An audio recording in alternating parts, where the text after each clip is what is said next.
Why? Why are you laughing at my I want, outfit? I want to My say, plot armor will beat you. I want to My say, I want to see that shit. my plot armor Oh man. must Uh, break you. oh my goodness. That's a well, he's like a 7-year-old looking for trick or treat candies. Oh man. Old hater. Nah, old hater. Oh my Hold goodness. on. Let me fix the screen. Oh man. Oh, I gotta get my say. We are already live. I'm Oh, gonna bring in. he's talking about. Yeah. Oh shit. Hold on. I'm gonna need to switch mics real fast. But before we start, Charles Hazen III, you ain't here. Bring in that intro. I'm listening to Frankie J, watching my comics. L to the P, breaking down my comics with Midnight Assassin. Welcome back, fellow knowledge seekers. It is Frankie J busting through your speakers along with Midnight V $, V $, exclamation mark assassin. What's up? No, you laughing, but see, this the mask come out of here. The Dark Knight Returns. By Frank Miller. Oh man. Hey, Frank Miller. Yeah, that's when he first got dark. Oh yeah, but hold on. I'm gonna be right back. You go ahead and do some talking before we get started. I'm gonna show you something. I'll be right. Shoot. All right. Well, shoot. I'll go ahead and talk about Tokyo Revengers, man. I just started that series. That junk, I didn't. It's not what I thought it was gonna be, man. I was expecting it to be like, a group of people just like trying to get revenge for something they was done wrong with. But what it is imagine if you could go back in time to like middle school, right? But you go back like to the exact date it is today. What you talking about, bub? Oh, he got Wolverine. He got Wolverine too. Yo, that's what I like. That's what I like right there. I thought it came the day after the last show. It's supposed to come man. early. Oh man, that's what I like right there. Oh man. Fuck you talking about, bub? Oh man. Anyway, that's what I like. Damn. Hey, I need to get me a Wolverine mask now. He gonna put that old plot armor mask on. Because no matter what you say, I win. It's true. All the karate people always win for some reason. You're falling. You can't get up. No make no sense. Flavor bat suits. Yeah. You get all bat Iron Man all souped up for no reason. It's like what? It's like, yo, that dude, he got a robotic suit now. He's Iron Man. He's not Batman no more. He's Iron Man when he got that super suit. Let's get into the show.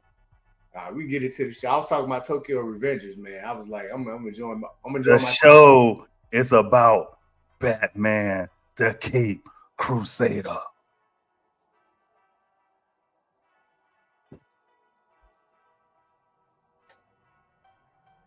Respect the Batman game.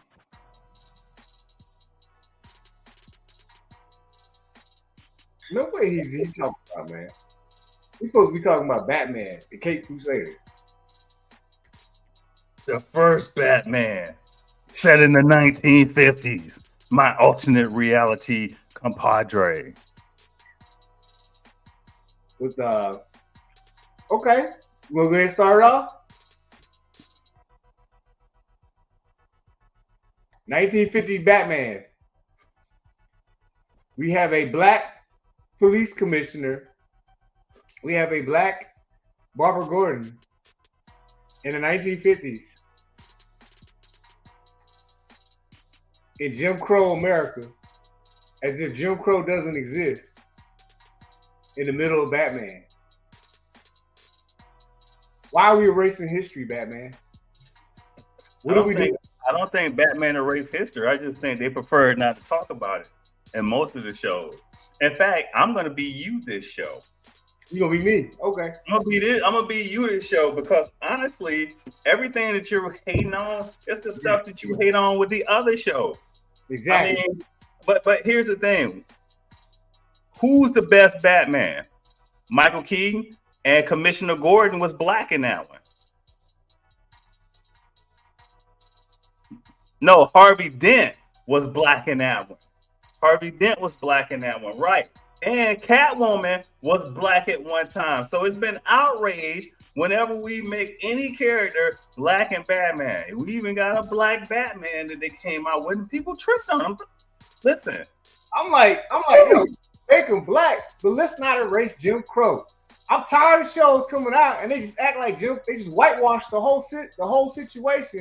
And it's like that's a big part of that time frame. It's like when Grease came out, they have all this fun, all this romanticization, just like the whole like when they romanticize the South and stuff, and they try to pretend like, oh, Jim Crow wasn't happening. And it's like that stuff was happening. It's like Watchmen, they did a great hold on. What show you said? You said The Outsiders? Outsiders. I ain't saying what show did you say? What was your first show? I said Watchmen. No, you said a show before The Watchmen. And hold on. I'm talking about Watchmen did a good job talking about Jim Crow. Well, hold on. Which Watchmen? Watchmen the HBO series did. Yeah, the HBO and they that shit. Yeah, exactly. Right. Look, Umbrella Academy did it. They canceled that shit. No, Umbrella Academy did, and they did not cancel it. Yeah, they did. No, they got another series? Do they got another series coming back after this one? No, they gave two more seasons, and they canceled them. Got rid of them. Anyway, man, we got a cartoon. We got a chance to talk about Jim Crow and how we can handle it. It's like, okay, if we make them black, let's make them deal with Jim Crow in that time period. Stop romanticizing the time period. Make it count. Go ahead. I think in the show, without them saying it, all right, without them directly saying it, that they actually is talking about Jim Crow. Because Commissioner Gordon, right, the whole time he got two crooked cops up under him. They doing whatever they want to do. Now, if Commissioner Gordon was white, both of them would be done. But these two cops have been going behind his back, doing whatever they want to the whole time. What is it, Bullock, and what's the other dude's name? The black cop? Yeah, the black cop. Yeah, but I can't disagree with you on any of it. I'm with you on that. I didn't want to ruin the whole cartoon series and say, that right there, because actually, to me, without knowing about Jim Crow at 12 years old, exactly, not teaching it, you won't learn it because they won't remember it. It was a perfect cartoon. Yeah, it was perfectly whitewashed. But continue. Right. But other than that, what's your initial thoughts on it? Besides Jim Crow, I thought it was a good story. So go ahead. It's like they starting over again, where it's like I wish they would take it further. I mean, they have a chance to take it further into the Bat family, but it's just like another Batman cartoon where they just like talk about Batman. They'll introduce Robin and Batgirl, and then they'll just kind of like cut it off there. And it's just like we got like 6 Robins we want to get through, but y'all keep stopping at like Dick Grayson, Tim Drake and Jason Todd. Like y'all just kind of like stop there, and I'm just like, man, y'all got the opportunity to just carry that jump like further and get into Caitlyn and all the other Batwing. Like we trying to go further, but y'all keep like just resetting like all the Spider-Mans over and over and over and over again. We got all these reboots and stuff. And I'm just hoping it's just not another reboot. To me, it feels like Batman the Animated Series all over again. It still has that dark feel, but it's like, we're doing it again. I'm hoping they carry it somewhere further this time. But go ahead. I don't think they are. Unless in the second season they say, hey, we gonna jump for a couple of decades or whatever, and this will be a Batman set in the 2000s or the 2024s or Batman, what is it, 99 or whatever they call it. This right here to me is truly a soft reboot of Batman, just to give what you say, nostalgic noir people what they want, the fandom what they want. And honestly, right here, this is what I was saying when you was crushing on the Marvels and She-Hulk and everybody else. I want to talk about that just a little bit. When you was like, man, the Marvels suck, it got bad writing. She-Hulk suck, it got bad writing and tackling. They don't have bad writing. It's not what the fandom want. The fandom want what you just talked about. The fandom want Jim Crow to be erased. They want anything that references how a female perceives the world to be erased. They want all LGTB to How do you mess that up every time? Because they want all to be erased. So it looks like, hey, we just concentrating on the storyline. And what I'm gonna say is, I think I got to the 7th episode as of last night, because I rewatched some episodes because I didn't want to miss anything we got ready to get on the show. So I didn't finish the season, but I'll finish the season tonight, and then I'm gonna drop my Batman Cape Crusader movie review video. That'd be coming out on Friday. I watched the Harley Quinn one more time, because I thought when you said something back in the text a while ago, or maybe it was in conversation, you brought up how they brought her on, and that was just a different take on Harley Quinn. But the question I'm trying to figure out, because I was reading some posts, is she black? I think so. I was looking at all the black characters in there, and I know Montoya is Hispanic, but Harley is not darker than Montoya. So is she light skinned black, or we just maybe she's like brown? Maybe she's like, Middle Eastern or something. Or, right? Did we just assume that she was like? Because we looked at Barbara Gordon, and she might be mixed, because she's mixed. Like with a name like Quinzel, it's like mother could be white or father could be white. One of the parents black. So I mean, it could be anything. But my question was really, why is that such a big concern?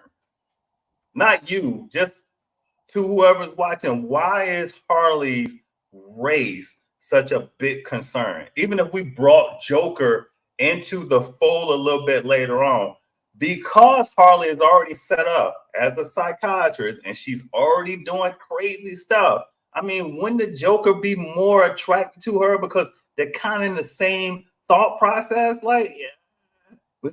I was reading some people saying, oh, you can't set up Harley and the Joker anymore. I'm like, yeah, you could technically so much set them up, because she was already in the game. You know what I'm saying? Torture mugs. She had the mugs on the straight mind control. You're not going to get your food today unless you go in there and beat them up. I was like, damn.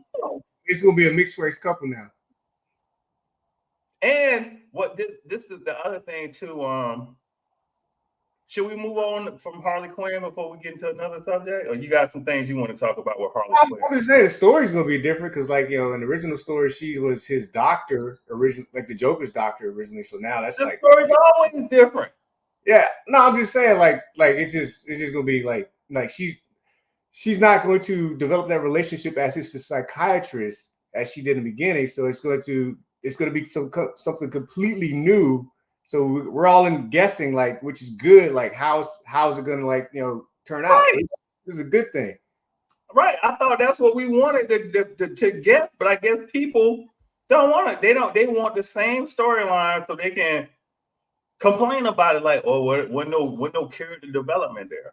I like the fact that they introduced a new bad guy every episode. like old school. Like when we grew up, we got a new bad guy kind of all the time. And I think like season 2, they can. I mean, there's a whole bunch of Batman villains we can deal with. But you know, where they Penguin trans or is Penguin a woman? Penguin's a woman. Full woman, full woman. I read up on that one too. She is a full woman with 2 sons. Those 2 guys are her sons. One of them ratted her out, then the other one she's gonna take out. I like that take on Penguin because that's like a big ass emperor penguin. You know what I'm saying? She was huge, and she kind of gave back. That's what I'm saying. This Batman here, he don't have the plot armor that we seen with a lot of them. He actually had to put in some work. He needed help.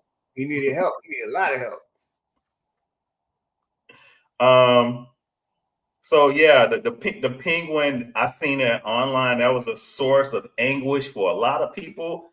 And to me, listen, it's just a different take on the material. It's a different take on the material.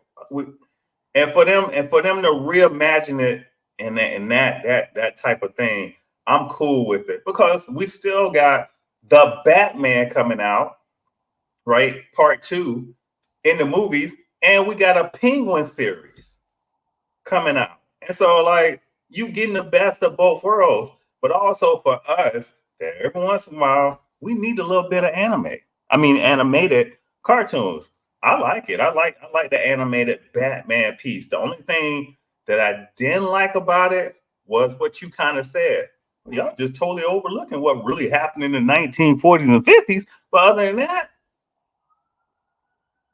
I enjoyed it. It was actually something I could watch, and it wasn't as bad as her. Oh my! I don't know. I heard something else. So the adventures of Superman, my adventures with Superman, it's a little bit too happy for me. I like the grittiness of Batman, the Cape Crusader. You know what I'm saying? But my adventures with Superman, you know, like, too happy. Lois too happy in that mug. What about you? Yeah, I mean, I like the take on it and stuff. Like they change stuff up to make it interesting. And so it's kind of like one of those things you can't really like, guess what the storyline is going to turn out to be. So it's like it'll keep you engaged because you don't know what's really going to happen. I'm just hoping that they don't stop with just like, one Robin. I hope they keep it going and we get the whole Bat family and we get like more added to it. And I do hope they put like some they try to touch on Jim Crow a little bit, being that it is that time period, like Watchmen HBO did, and it's like maybe they got to deal with the same like secret organization like tied up in the police, just like Watchmen HBO did, and they had to figure that out. Well, I think you should have some fun and go over here to the comments because somebody named Yasuki Gum, he started this morning at 09 a.m. and he got a bunch of comments in here. Man, that's what I'm talking about. Yo, let's go. Oh, I see you down there, NTG Nick Grit. Hold on.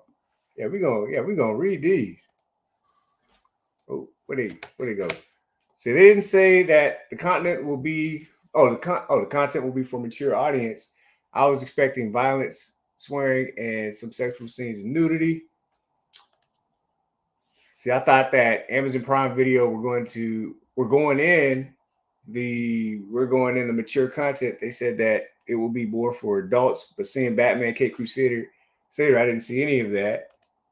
Let's see, they got things wrong in this time period because it takes place in the 1940s and 1960s, somewhere in that time. By the way, Montoya and Harley Quinzel start becoming a thing. Oh yeah, they were dating. Yeah, in that time period, in the open, which he that's a good point. There's a lot of stuff in that time period they would have been persecuted for, and it's like they're in the open, openly just doing like dating each other and stuff. And it's like it's erasing history. We're just whitewashing history. He makes a great point there. See, I do not have a problem if they want to portray certain characters as gay or lesbian or bisexual, but I wish they made that concept right because they were persecuted, and we're just walking over the fact that they were persecuted in that time period. And like right now, we're just like, oh yeah, they were. So I have a question. Is this a documentary? No, but it's art, and it's art. It's a chance to educate, but we're miseducating people. Art imitates whatever life we decide to choose. Right. Yeah, I mean, there are plenty of shows that talk about the Jim Crow era. Right, this just ain't one of them. Right, and I get it, man. You want to defend whitewashing, but I'm just not going to do it. You defend whitewashing? It's the Officer Montoya and Harley Quinzel. We're in the same gender relationship, but I wish they would explain being lesbian wasn't a thing back in the 1940s. Yeah, they had no issue. It's like they didn't even try to hide. They didn't talk about people trying to attack them and stuff. And black folks in the 1940s we're not treated as equals. So I feel like they got things wrong back in that time period. And in this elsewhere, that's true. That's true. We talked about that.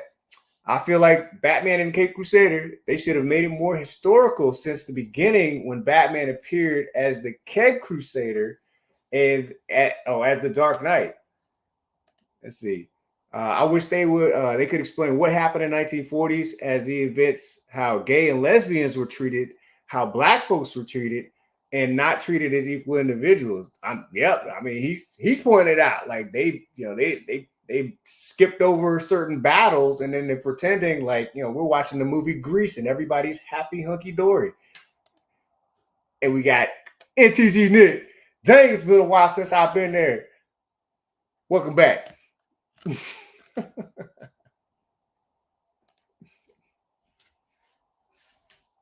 Who was the guy with the bullseye on his face? I didn't get. Was that a Nipatova? I can't remember. Yeah, I didn't get his name. Modus Upron. I need to go find the name.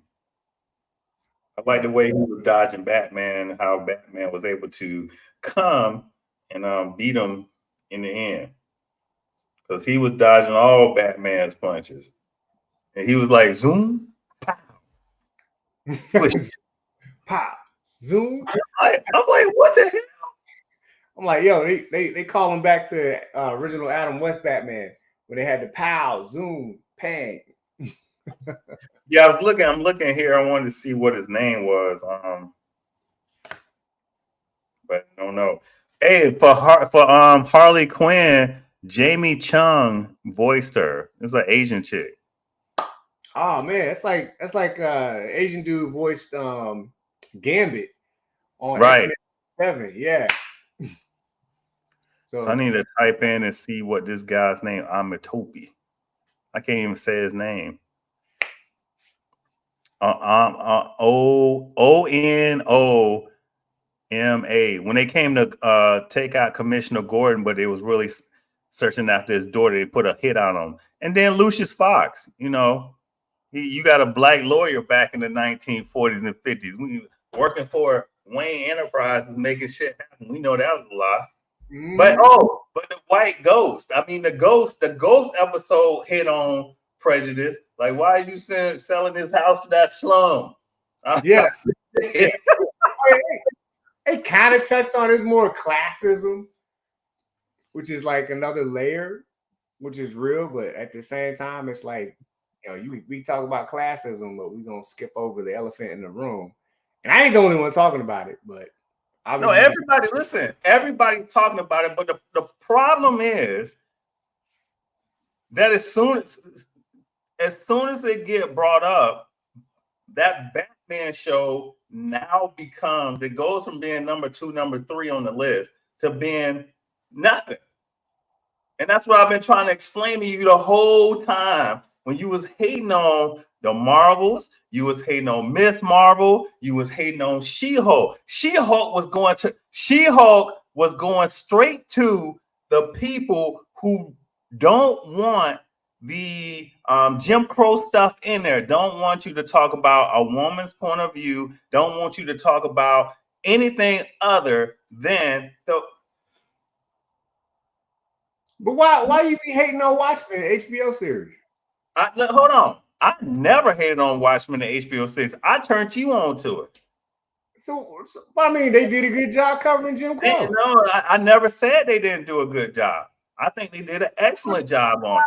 The Umbrella Academy season 2, like they did a good job. Listen, as I said before, I'm pointing out the facts to you. Every time it's done, these show is getting canceled. If it ain't the regular, come in, leave. So you saying they shouldn't do it because they'll get canceled? Is that what you're telling me? We need a third person on here. I know we do. I don't get it with you. What's all third, man? I guess he at work. Some weeks he have to work. What I'm saying is, everything that you hate this week, now you're on where you're me this week, and I'm acting and being you, but I'm trying to convey a point to you. Everything that you hated about Miss Marvel, the Marvels, is everything that I've been saying that you're talking about with Batman, the Cape Crusader. But your topics are Jim Crow. They're covering up Black history. There should be a historical reference to it. By golly, Jim. And it's like, bruh. Luke Cage. Like nobody, they didn't like Luke Cage because of where it was set at. It's like Black Lightning. Like you cannot get mad with the Black Lightning show with what's the main character on there? What's the main bad guy on there? Like he dissed black people every time he got on. It was funny the way he dissed black people, because you had them types of black people in the neighborhood. But since other races didn't experience that type of black stuff growing up, they didn't get it. They didn't get an Uncle Ruckus growing up. We got an Uncle Ruckus growing up, so we understand when it's our own kind just hating on us. And I can't be mad with you right now with the Batman show. That was the other thing. I was like, dang, they started us off with the weakest Batman ever. Like, I don't want to see that anymore. Give me a story. So my spouse asked me a question yesterday because we was driving down the road and we was talking about Batman and not Batman, but Deadpool and Wolverine, and why Deadpool and Wolverine movie was so successful. She's like, why is that movie so successful and others aren't? I said, given the time period that we're in right now, nobody wants an origin story no more. We want the characters that we got right now, and you write a good story with them. And to be honest with you, was Deadpool and Wolverine a great story? Was the writing perfect? No, it wasn't. It was completely irreverent.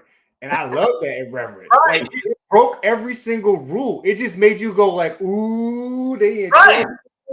And so it just blew out the box office because people were just like, you can't do that. And it was just like, we're doing it.